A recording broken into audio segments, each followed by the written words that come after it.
Candace Owens is pissed at Trump. She said this is not the Trump she knows. I mean, I don't know what Trump she knows, but it is fascinating, the thing that has taken her over the edge and is attacking the Trump administration. You also have Laura Loomer, too, exposing the Trump administration for what she calls is infighting in the White House and much more.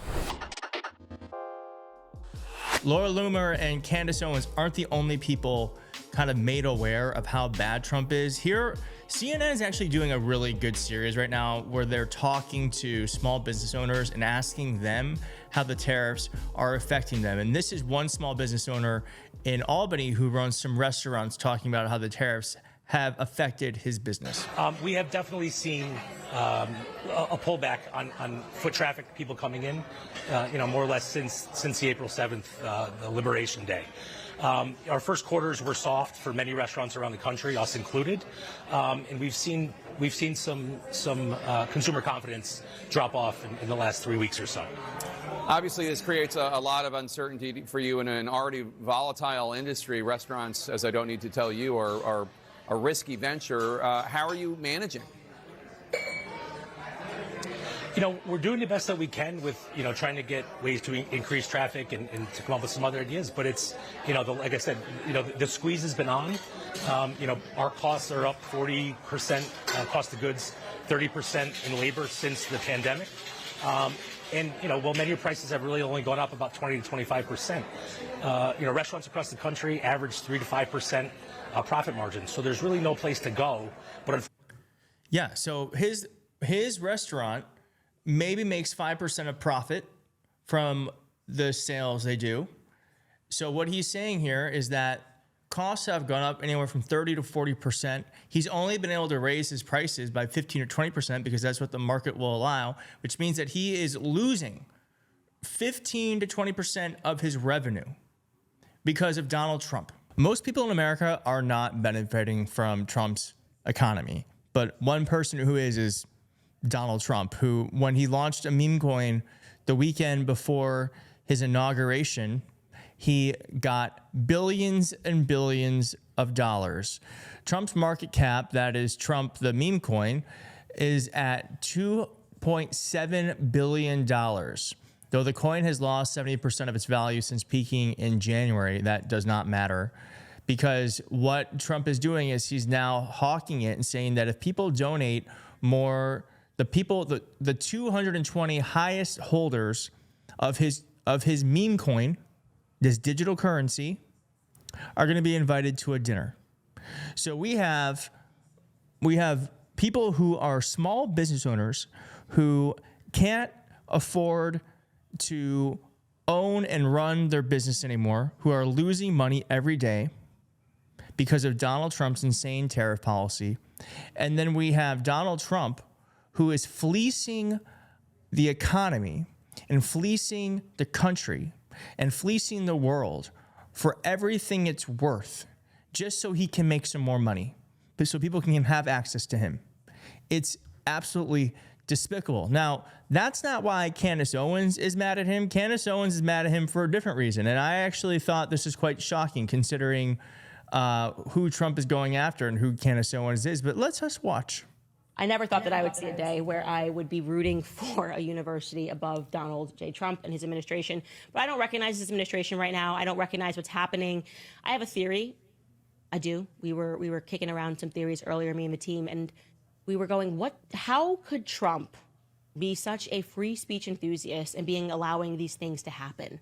Going after college universities, trying to suppress speech, while pretending that you're not suppressing speech, while pretending that you're fighting DEI. It's so messy. It's so obvious. Everyone knows what you're doing.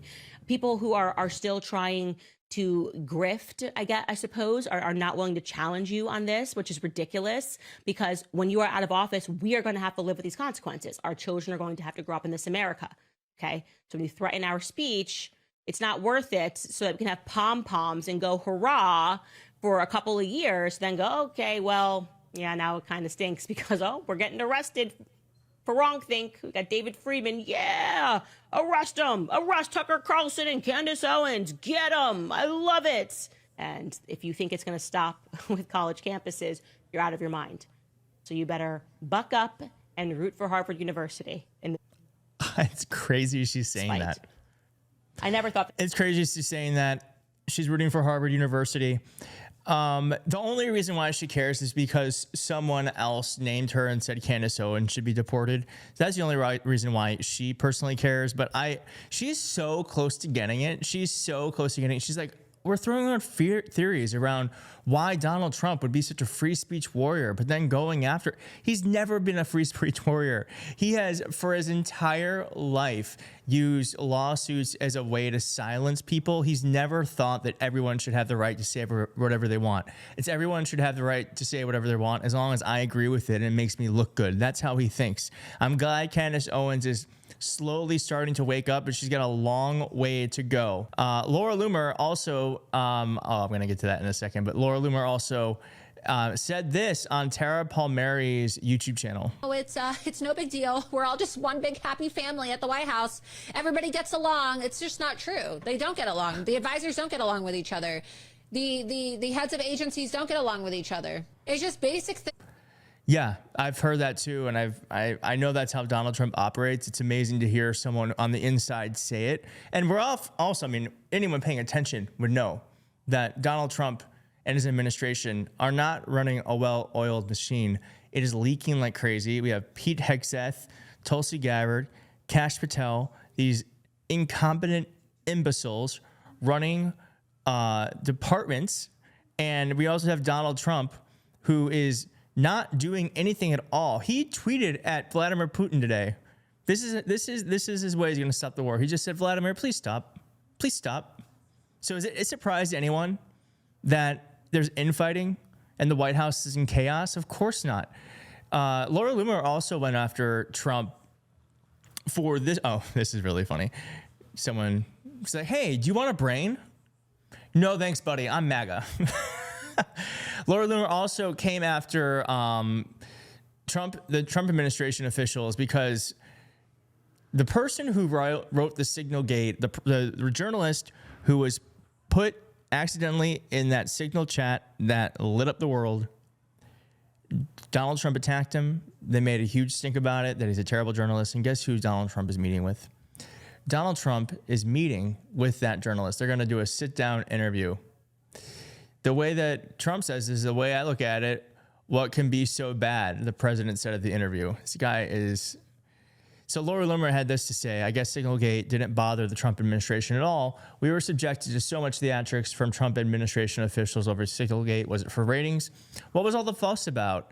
If Jeffrey Goldberg was going to be invited to the Oval to interview Trump, maybe Mike Waltz will sit in on that meeting too. It is very interesting. And Peter Navarro said this, 90 deals in 90 days is possible. And Ron Filipkowski said, today's day 13, there's still 0 deals. Well, there's plenty of infighting, and Trump is sitting down with the journalists that he said he hates.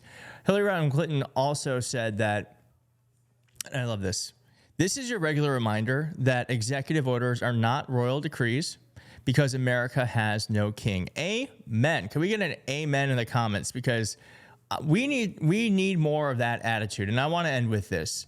AOC, I would love to know about your thoughts about this in the comments.